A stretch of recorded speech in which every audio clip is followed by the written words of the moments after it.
¿Alguna vez ha usted intentado restaurar una vasija, un utensilio o una herramienta en su casa? ¿Se les ha dado alguna vez de reparador, mecánico, carpintero o algo así sin saber el oficio? Hay algunas cosas seguramente que nos han parecido difíciles de reparar. Indudablemente que algunas cosas sí son complicadas y tendremos que recurrir a los expertos, ¿no? O tenemos que pasar más tiempo en arreglar algo, en reparar algo, restaurar. En otras ocasiones no nos toma mucho tiempo y es algo sencillo que podemos realizar. Pero creo que todos en algún momento hemos querido reparar algo, restaurar para no tener que comprar.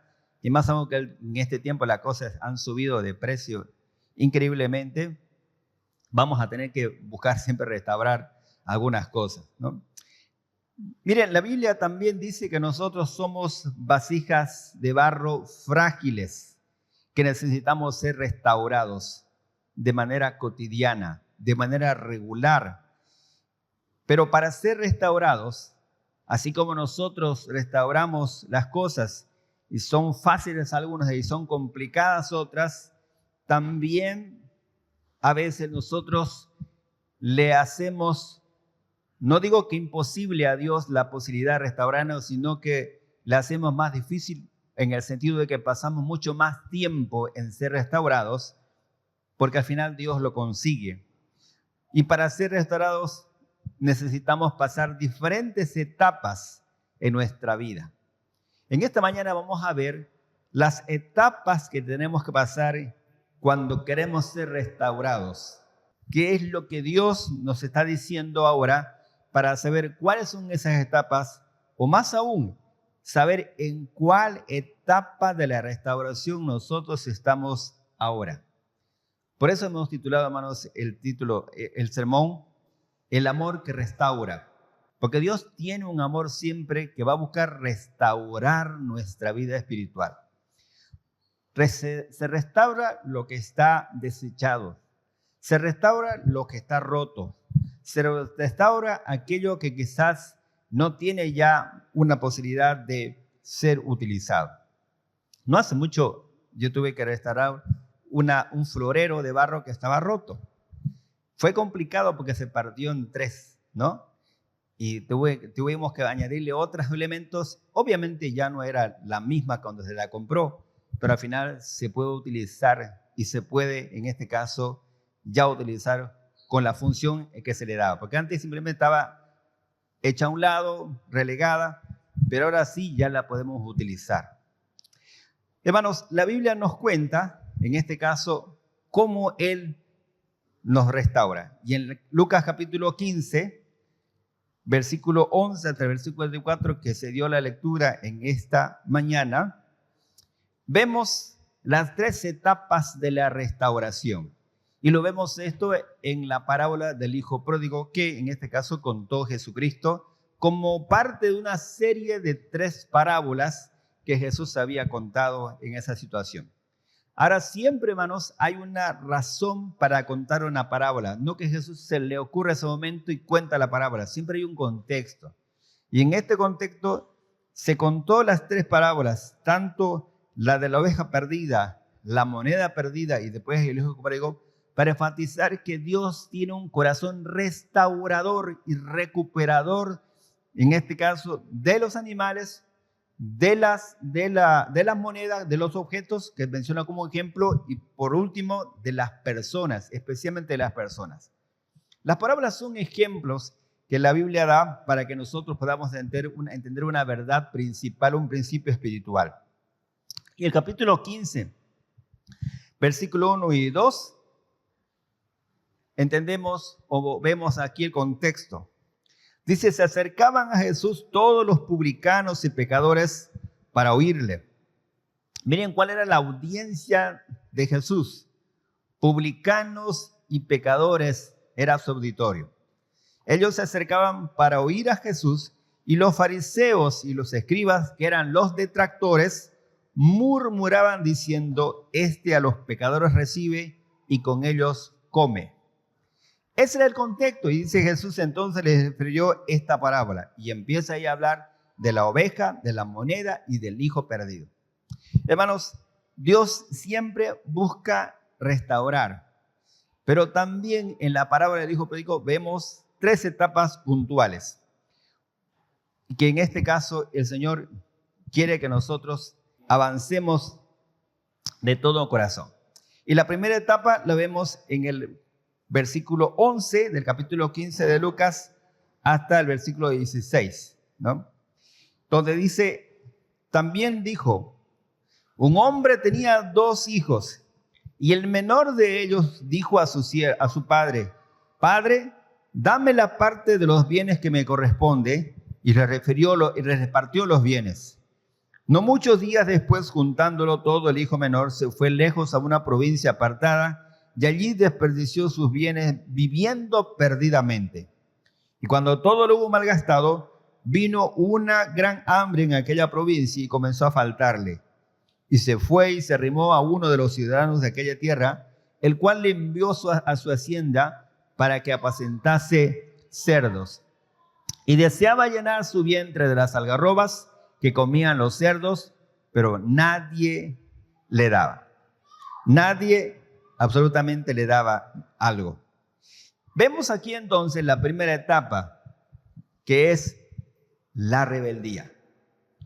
La rebeldía del hijo pródigo, la rebeldía del hijo menor, que en este caso se notaba por los siguientes indicadores.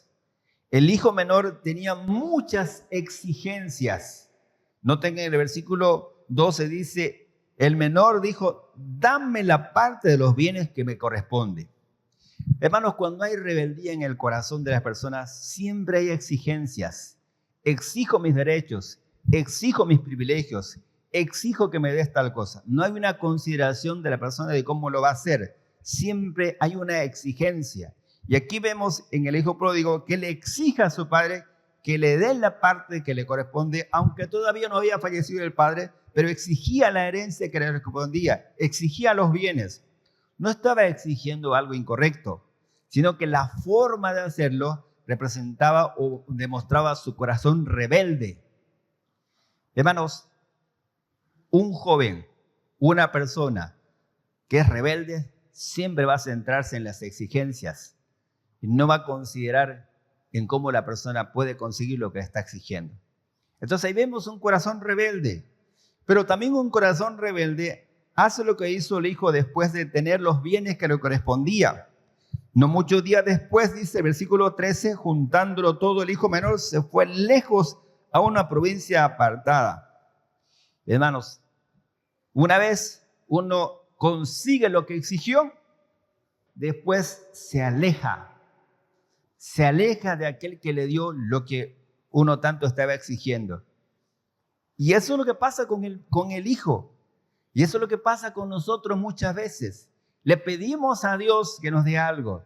Le exigimos, hasta declaramos que Él nos tiene que dar como si fuese una obligación de Él.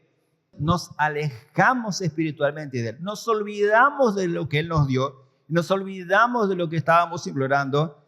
Y habíamos tenido eso. Muchas veces hacemos lo que dice el hijo pródigo. Nos alejamos de Él. Nos alejamos de la oración. Nos alejamos de su palabra. Nos alejamos de su iglesia. Y nos alejamos. Dice ahí la palabra que el hijo menor se fue lejos a una provincia apartada. No quería más verlo a su padre. Y así es lo que nos pasa muchas veces. Nosotros nos alejamos de nuestro Padre Celestial y en este caso no queremos saber nada. Le estamos diciendo al Señor, quiero ser autónomo, quiero ser independiente, pero a la fuerza.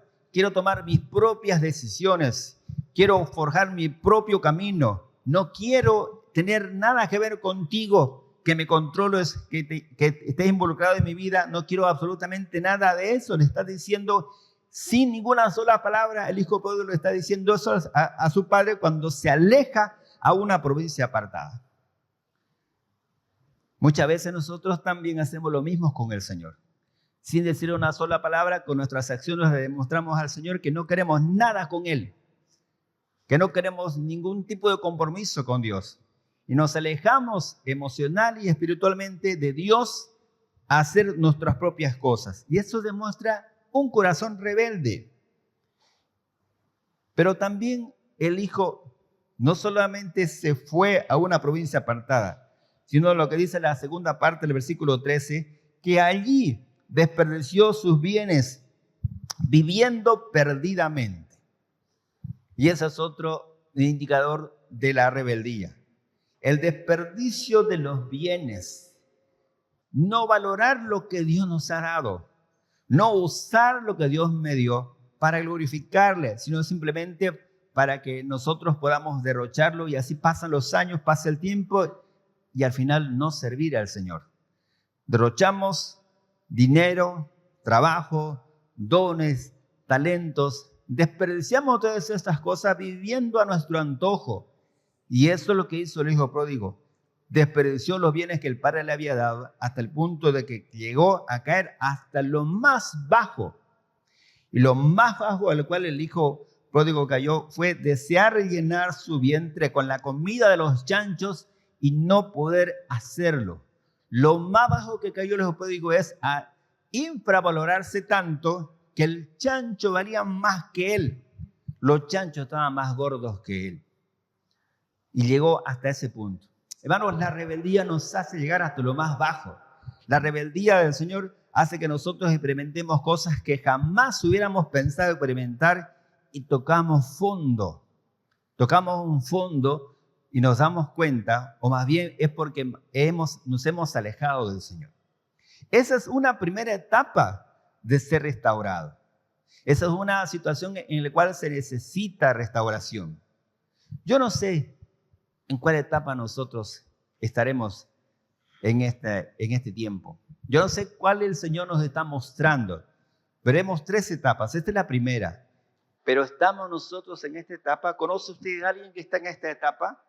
¿Está alguien de su familia en esta etapa? ¿Están los hijos nuestros en esta etapa? Exigiendo, alejándose de nosotros y desperdiciando su tiempo y hasta quizás involucrándose en cosas que no convienen.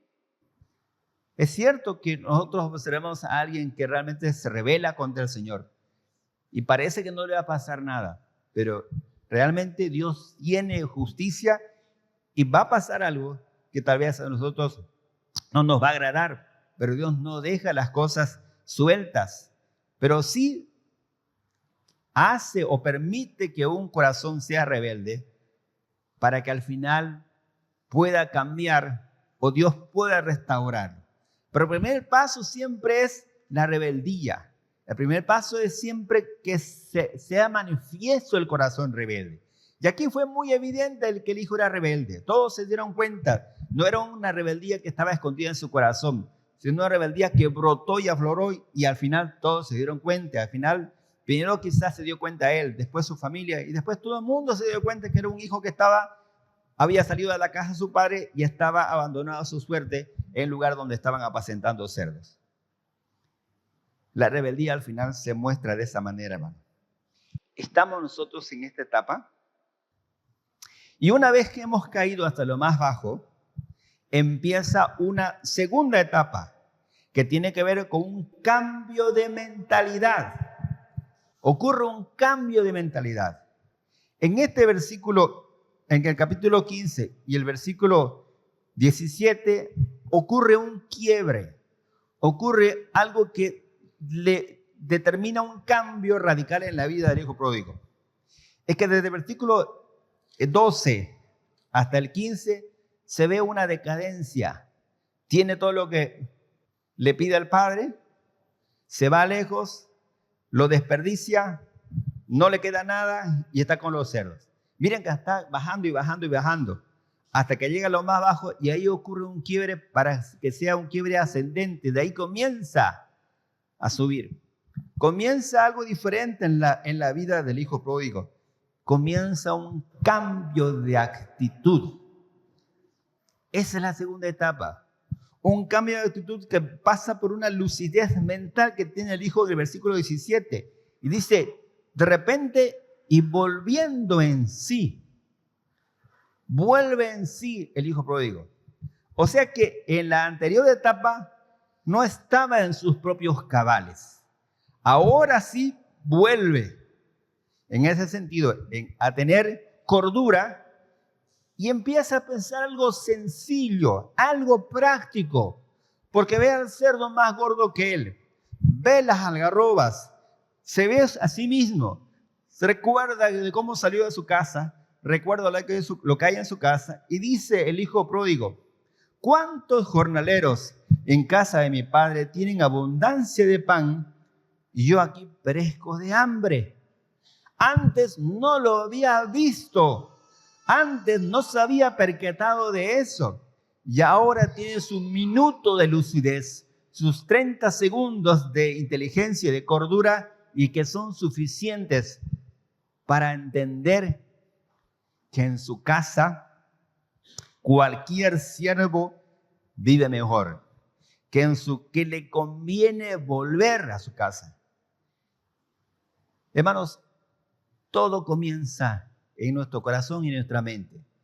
Toda restauración comienza ahí, con el deseo que Dios coloca en el corazón de las personas para volver al Señor, para ir al encuentro de su Padre. Y en este caso, el versículo 18 también menciona que no será un deseo o un cambio mental superficial, sino que ese cambio, esa mentalidad, baja a su corazón y hace que él se dé cuenta que había pecado. Dice: ¿cuántos jornaleros en la casa de mi padre tienen abundancia de pan y yo aquí perezco de hambre? Me levantaré pues e iré a mi padre y le diré: Padre, he pecado contra el cielo y contra ti. Entonces, cuando hay un cambio de actitud, hermanos, uno se da cuenta de las cosas que no tiene y de las cosas que podría tener. Uno se da cuenta que ha pecado, reconoce su pecado. Y en este caso el hijo había pecado contra el cielo y contra su padre. Había pecado ampliamente porque se fue de su casa, no con una despedida. No lo despidieron al hijo, no le hicieron una fiesta, una cena de bienvenida. No estaba yendo a estudiar, no estaba yendo a hacer negocios, estaba yendo a derrochar. Y obviamente no se hace una despedida para alguien que está yendo a derrochar su vida, sino simplemente es una pena que alguien vaya a hacer aquello. Pero en este caso, el hijo vuelve con un corazón arrepentido a su casa. Y el hijo dice: ya no quiero ser ni siquiera considerado mi hijo. No quería, en este caso, el hijo pródigo, ninguna posición, porque dice: ya no soy digno de ser llamado tu hijo, háceme como uno de tus jornaleros, según lo que dice el versículo 19. Entonces, esa era la actitud del hijo ahora. Miren qué diferente. Miren cómo salió y miren cómo quería llegar. Salió como hijo bien vestido, con todo el dinero, con toda la posición, y volvió diciendo: solamente quiero ser un jornalero. Solamente quiero ser alguien que te sirva. Hermanos, ese cambio de actitud fue clave en el hijo, porque ya no venía a reclamar derechos. Quiero que me devuelvas otra vez mis cosas, quiero otra vez que me reconozcas como hijo. No venía ahí de esa manera, sino venía con un cambio de actitud totalmente diferente. En esta etapa en la cual nosotros podemos estar, Dios nos muestra nuestra realidad. Dios nos muestra lo que hemos perdido. Dios nos muestra lo que podemos recuperar. Y Dios nos muestra cómo poder hacerlo. Y pasa por el reconocimiento de los pecados, por el arrepentimiento y por decirle al Señor: quiero pedirte perdón. Quiero que tú me recibas. He pecado contra el cielo y contra ti. Dios sabe cuál es nuestro pecado. Dios sabe de lo que tenemos que arrepentirnos. Dios sabe qué es lo que tenemos que enfrentar y reconocer delante de Él. Por eso es importante que nosotros tengamos este cambio de actitud en nuestro corazón. En Lucas capítulo 24, del 39 hasta el 43, observamos algo parecido al hijo pródigo, pero en este caso era un malhechor que se estaba arrepintiendo.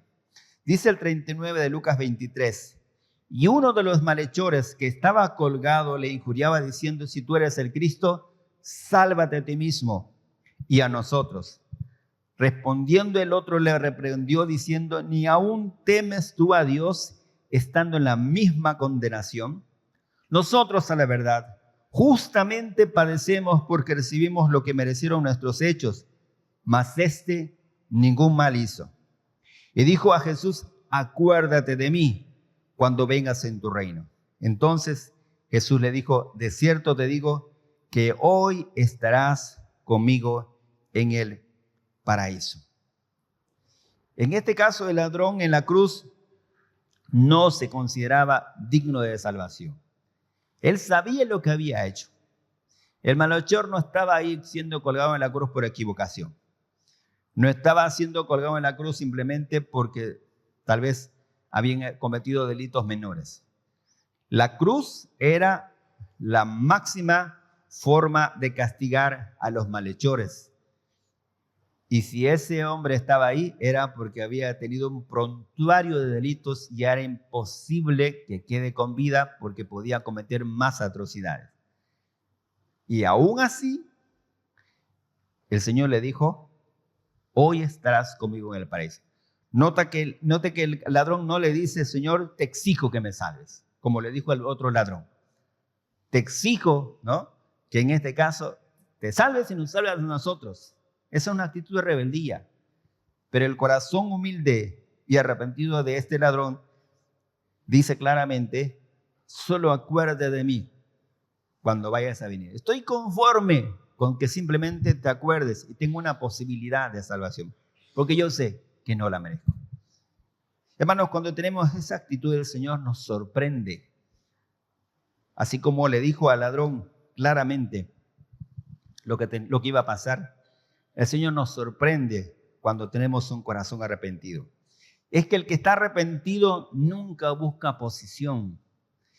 El que viene al Señor con humildad no exige privilegios ni cargos. Le dice al Señor: solamente quiero ser un jornalero, un servidor más. No quiero posiciones, no quiero privilegios, porque sé que no las merezco. Y si le decía al hijo: y si tú me das simplemente la posibilidad de servirte, le decía el hijo pródigo a su padre: yo estoy feliz. Así va a pasar. Porque solo buscaba el perdón de su padre y le decía: solo quiero servirle. El ladrón en la cruz solo quería una posibilidad. Y al final, el hijo pródigo fue a su padre. Salió de su casa bien vestido y con muchos bienes. Y al final, ¿cómo volvió a su casa? ¿Cómo creen que volvió a su casa, hermano? ¿Ustedes creen que el hijo pródigo, estando ahí cuidando a los cerdos, ha dicho: bueno, voy a ir a la casa de mi padre, me bañaré, me pondré mi mejor ropa, me pondré perfume y saldré a recibir a mi padre? Yo realmente no creo, hermanos, que haya tenido ni tiempo ni posibilidades de hacer eso, porque su valor era menor que la de un animal. Entonces, él volvió a su casa harapiento, maloliente y sucio por el pecado. Así volvió a su casa. No se cambió, no tenía con qué, pero así volvió. Por eso, hermanos, el retorno a la casa, el retorno al Padre, debe ser así como estamos. Debe ser así como justamente el Señor nos ha hecho dar cuenta, porque no buscamos impresionar. El hijo no buscaba impresionar a su padre, no tenía por qué ni para qué. Hermanos, no necesitamos impresionar a Dios diciéndole en una oración con palabras rebuscadas o palabras difíciles lo que nosotros queremos hacer. No necesitamos impresionar al Señor para que Él nos perdone los pecados, porque Él sabe cuáles son nuestras debilidades y cuáles son nuestros pecados más grandes. Él conoce y no nos pide que nosotros vayamos sanos al Señor. Dijo Él mismo: los enfermos necesitan a los médicos y no los sanos. El Señor está buscando a gente que se reconoce pecadora y que así quiere que vayamos a Él. Por eso el hijo, así maloliente, harapiento y sucio, todo despeinado, desgreñado, se fue a la casa del padre. porque sabía que allá el Padre lo iba a recibir. No necesitamos, hermanos, ir al Señor cuando recién cambiemos nuestra vida. Dios quiere que vayamos a Él así como estemos. Podemos ir a Dios con todas las consecuencias de nuestros pecados encima de nosotros, pero Él jamás nos va a rechazar. Con esa esperanza el hijo pródigo se fue con su discurso en mano, y su discurso tenía 3 puntos elementales, si se dan cuenta. Dice: yo iré a la casa de mi padre y le diré: Padre, he pecado contra el cielo y contra ti. Número 2, ya no soy digno de ser llamado tu hijo. Y número 3, hazme como uno de tus jornaleros. Yo imagino que el hijo se fue con eso en mente, repitiendo mientras iba a pie hacia la casa de su padre. Me imagino que eso, cuando uno quiere enfrentar algo y no sabe cómo enfrentar, porque no sabía el hijo cómo iba a recibir el padre, seguro que fue repitiendo en el trayecto todo eso, ¿no? Y al final era su esperanza. Pero el padre nos sorprende, porque después de esta segunda etapa que tiene que ver con el cambio de actitud, la Biblia nos muestra la tercera etapa, que es el recibimiento del Padre. Dice Lucas 15, el 20 al 24. Y levantándose, vino a su padre el hijo, y cuando aún estaba lejos, lo vio su padre, y fue movido a misericordia, y corrió y se echó sobre su cuello y le besó. Y el hijo le dijo: Padre, he pecado contra el cielo y contra ti, y ya no soy digno de ser llamado tu hijo.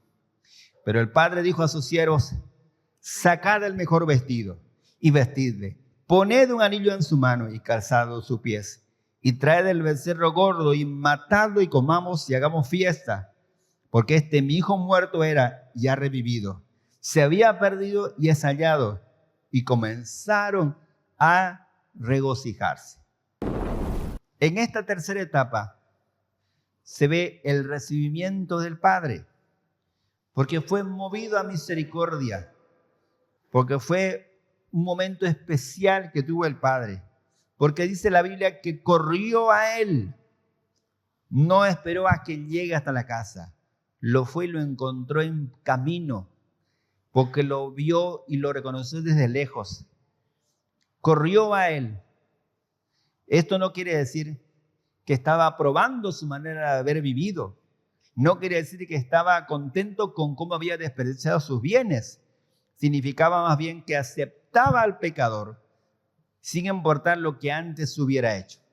Esto quiere decir, hermanos, que estaba esperando que su hijo decidiera volver a casa y simplemente él lo perdonó.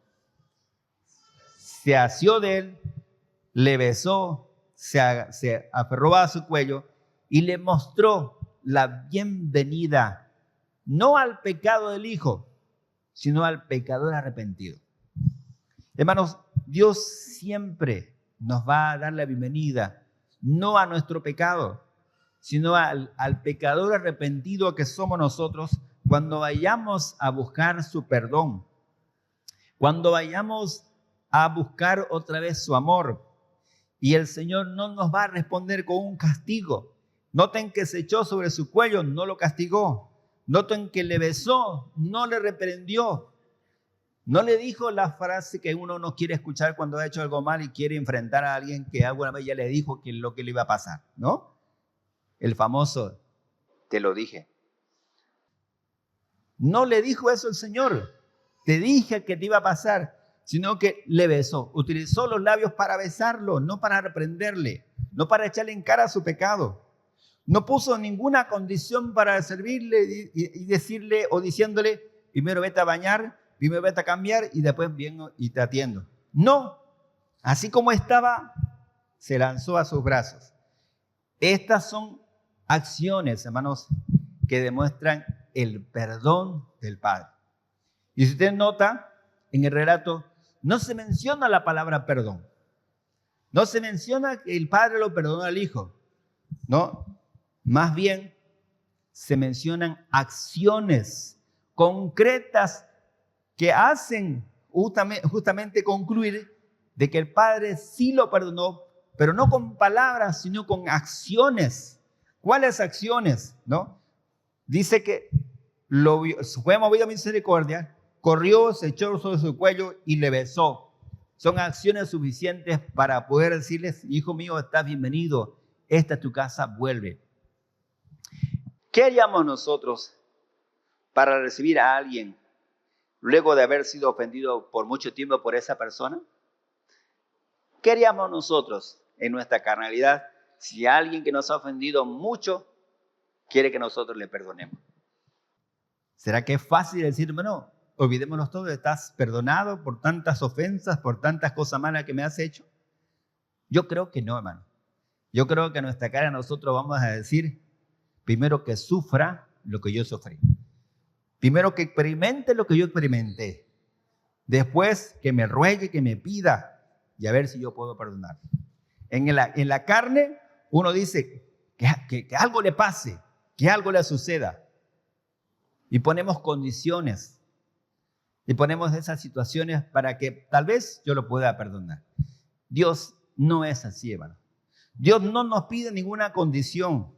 Y así como el Hijo vino con toda la situación que había hecho antes, con todos los bienes que había desperdiciado, el Padre no fue y se los cobró. Simplemente lo que le importaba es que el Hijo estaba volviendo, en este caso, a su casa. ¿No? Y es que, hermanos, eso es lo que pasa. Fue movido a misericordia y también restituyó a su Hijo. Dios restauró al hijo perdido. Dios restauró en primer lugar el aspecto físico. Le dio el mejor vestido. Solo tenía harapos. Vino con harapos y le dio el mejor vestido. Le puso un anillo en su mano. El hijo pródigo no tenía nada de valor. Todo lo había perdido, pero el padre le puso un anillo en su mano. Le calzó los pies porque el hijo llegó descalzo a su casa y le restituyó lo que antes tenía. Pero también Dios restauró la parte espiritual del hijo. No solamente le dio de comer, no solamente le vistió, sino que también le dio una restauración más profunda, una restauración emocional y espiritual. Yo creo que no siempre es posible. Los arqueólogos dicen que no siempre es posible regresar las obras dañadas a su estado original. Los arqueólogos siempre van por ahí buscando las vasijas o alguna artesanía de culturas antiguas y dicen ellos que a veces las marcas de las heridas de los objetos no pueden ser borradas, ¿no? En este caso ha aparecido una nueva técnica que se llama el kintsugi. El kintsugi es una técnica japonesa para restaurar las cerámicas quebradas. Kintsugi significa carpintería de oro. Y en este caso consiste en pegar las piezas rotas con arcilla para luego espolvorear estas roturas con polvo de oro o de plata. Los japoneses creen que las roturas y reparaciones forman parte de la historia de un objeto que no deben de ocultarse y más bien tienen que incorporarse en el objeto en sí. Así que esta técnica hace que se unan las piezas, pero que no se ponga ningún tipo de masilla o cosas para que no se vea nada. Simplemente se polvorea con oro o con plata y están unidas, pero se ven las marcas de lo que antes estaba roto. Y así muchas veces pasa con nosotros. Dios no borra las heridas por habernos alejado de Él. Dios las permite ahí porque Él quiere glorificarse. Es para que entendamos que esas heridas están puestas ahí para que nosotros nunca nos olvidemos de lo que Dios hizo por nosotros y para que eso nunca pase desapercibido en nosotros. Notemos, hermanos, que el ladrón en la cruz pagó por sus pecados personales cometidos en esta tierra. Pagó con la muerte en la cruz. Dios al salvarlo no dijo, bueno, ya te salvaste, entonces te salvo en la cruz y ve a vivir una vida para el Señor. Yo creo que hubiera querido eso el ladrón en la cruz, dar toda su vida para el Señor, habiendo tenido el perdón del Señor. Pero Dios no quitó las consecuencias de sus pecados anteriores y al final el ladrón también murió. No crean, hermanos, que Dios dice, bienvenidos todos aquellos que se han ido y no va a pasar nada con ustedes y yo borro todas sus heridas, borro todos sus pecados y borro sus cicatrices. Hermanos, Dios es justo y todas aquellas cosas que nosotros hayamos hecho en rebeldía tienen sus propias consecuencias.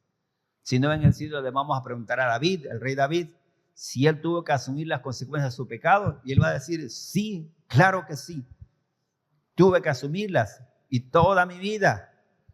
Hermanos, Dios no borra las heridas porque Él quiere glorificarse en esas heridas para hacernos entender que si no fuese por Él, hubiéramos seguido hundidos en el pecado, hubiéramos seguido conversando con los chanchos, hubiéramos seguido deseando esa comida, pero por eso Dios me restauró.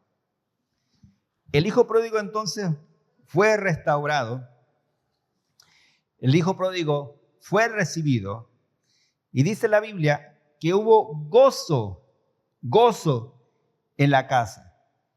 Dice versículo 23 de capítulo 15 de Lucas, traed el becerro gordo y matadlo y comamos y hagamos fiesta, porque este mi hijo muerto era y ha revivido. Se había perdido y es hallado, y comenzaron a regocijarse. Y el padre desbordó en gozo. Pero hermanos, no solamente se ve el gozo en esta situación. En el capítulo 15, versículo 7, dice, os digo que habrá más gozo en el cielo por un pecador que se arrepiente que por 99 justos que no necesitan de arrepentimiento. Versículo 10, así os digo que hay gozo delante de los ángeles de Dios por un pecador que se arrepiente. Y el versículo 24, mi hijo muerto era y ha revivido, se había perdido y es hallado, y comenzaron a regocijarse. Hay gozo en el cielo por alguien que decide confesar sus pecados al Señor. Hay gozo en el cielo por alguien que decide comprometerse con la causa del Señor. Hay gozo en el cielo por alguien que decide abandonar las cosas del mundo y servir al Señor. Hay gozo en el cielo.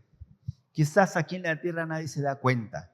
Quizás aquí en la tierra nadie nos va a aplaudir por hacer estas cosas, o inclusive hasta nos van a criticar por querer convertirnos al Señor. Pero en el cielo no pasa desapercibido una confesión así. ¿Cómo va a pasar desapercibido si dice la Biblia que hay gozo en el cielo? Los ángeles lo disfrutan, alaban al Señor, glorifican a Dios.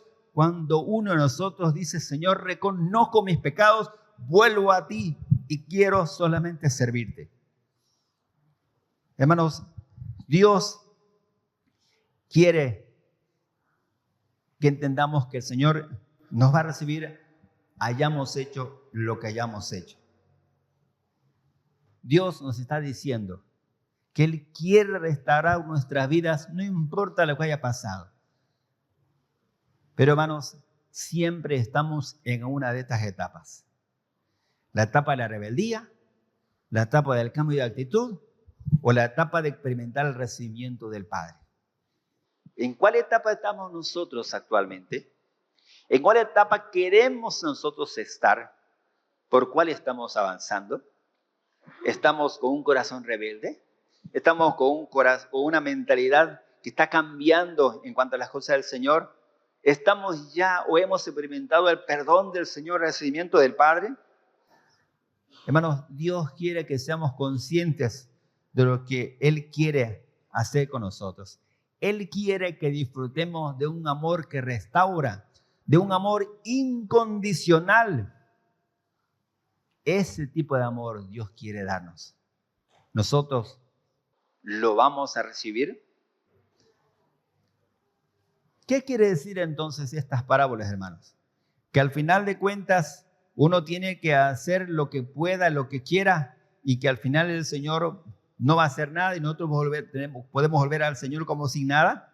En absoluto, hermanos. Como le dije hace un momento, el ladrón en la cruz tuvo que padecer el castigo de la muerte, aunque estaba arrepentido. Dios no lo libró de las consecuencias de su pecado. Lo que quiere decir estas parábolas entonces es que mientras hay vida, hay tiempo de arrepentirse. No existe ninguna condición humana tan deplorable que Dios no pueda restituir. No puede haber una vida que sea difícil de restaurar o imposible de hacerlo. A toda persona que confiesa sus pecados, Dios lo puede restaurar, aunque sea un malhechor, aunque sea un malviviente, quien sea, si se entrega al Señor, Dios lo puede restaurar. No existe ningún pecado personal que Dios no pueda perdonar. Dios también nos está esperando para correr a nuestros brazos. Solo tenemos que reconocer que somos pecadores y que como pecador necesitamos de Él. Y no hay nada más grande que el amor incondicional de Dios. No hay cosa más grande que el gran amor del Señor. Y notemos finalmente, hermanos, en el capítulo 15, recuerdan que les había dicho que el Hijo tenía un discurso de 3 puntos, que en este caso era: he pecado contra el cielo y contra ti, ya no soy digno de ser llamado tu hijo, y hazme como uno de tus jornaleros. Pero noten que en este caso, en el versículo 21, cuando se encuentra con el Padre, el Hijo empieza a dar su discurso y dice: Padre, he pecado contra el cielo y contra ti, ya no soy digno de ser llamado tu hijo. Y no aparece la tercera parte, que dice: hazme como uno de tus jornaleros. Dice ahí claramente en el versículo 22, pero el Padre dijo a sus siervos. Es decir, no lo deja terminar el Padre a su Hijo diciendo, para que diga la tercera parte. Como que el Hijo empieza a dar el discurso y el Padre dice: Shh, yo te voy a dar lo que quiero darte. Mi amor y mi restauración. Eran suficientes las 2 primeras cláusulas que el Hijo tenía que decir: he pecado y ya no soy digno. Es suficiente eso, hermanos, para ser restaurado por el Señor. He pecado, Señor, y ya no soy digno. Si nosotros le decimos así, Dios empieza el proceso de restauración. Dios empieza a darnos algo nuevo. Dios empieza algo diferente en nuestra vida. Por eso, ¿estamos nosotros dispuestos a decirle al Señor: oye, Señor, he pecado y ya no soy digno? He pecado y solamente quiero entregarme a ti. ¿Quiere usted ser restaurado por Dios? Solo acuda al Señor y Él se encargará de todo. Y dígale: he pecado y simplemente ya no soy digno de ti. Que el Señor, hermano, nos ayude a entender su gran amor incondicional, su gran amor que restaura. Yo creo, hermanos, que Dios lo puede hacer. Si usted, hermanos, quiere decirle al Señor en su corazón: Señor, restaura mi vida. Señor, cambia mi vida. Tú sabes en qué etapa estoy. Lo que quiero es que me recibas como recibiste al Hijo pródigo. Y si ese es el deseo en su corazón, hermanos, podemos en esta mañana decirle al Señor en una oración lo que deseamos de todo corazón. Oremos al Señor y que Él nos esté escuchando justamente de todo corazón. Y si usted quiere ponerse de pie para que el Señor lo restaure, puede hacerlo de todo corazón y decirle: heme aquí, quiero buscar tu restauración. Amén. Querido Padre Celestial, querido Señor, te damos gracias. Gracias, Señor, porque estamos aquí delante de ti, Señor. Tú bien sabes, Señor, en qué etapa estamos hoy día. Tú bien sabes, Señor, cómo está nuestro corazón. Y tú entiendes, Señor, qué es lo que nosotros necesitamos. Y venimos a ti, Señor, con esto en el corazón. De que necesitamos, Señor, ser restaurados porque estamos quebrados. Estamos con el corazón roto. Estamos, Señor, con un corazón rebelde. Estamos, Señor, que no deseamos comprometernos contigo. Tú sabes en qué condición estamos ahora aquí en la iglesia. Por eso, Padre, te ofrecemos nuestro corazón y hacemos lo que dijo el Hijo pródigo, Señor. He pecado contra el cielo y contra ti, Señor. y ya no soy digno de ser llamado tu hijo. Solamente quiero ser un siervo, sin exigencias, sin peticiones. Simplemente servirte es suficiente. Padre Celestial, queremos tener esta actitud y esta mañana te decimos lo mismo a ti, Padre Celestial. Porque queremos disfrutar de ese amor que restaura. Y tú bien sabes lo que ha pasado en mi vida, en nuestra vida. Y por eso es que te damos a ti la gloria y la honra, Señor. Porque tú tienes poder para restaurar todo. Y que la gloria y la honra sea para ti, Señor. Y por eso es que en esta mañana te ofrecemos nuestra vida entera para que tú la utilices para servirte, Señor. Gloria y honra sea a ti, Señor. Y gracias, porque tú siempre nos vas a recibir con un amor incondicional. Gracias, Padre, por este tiempo. Te damos a ti la gloria y la honra, Señor. En el nombre de Jesús. Amén.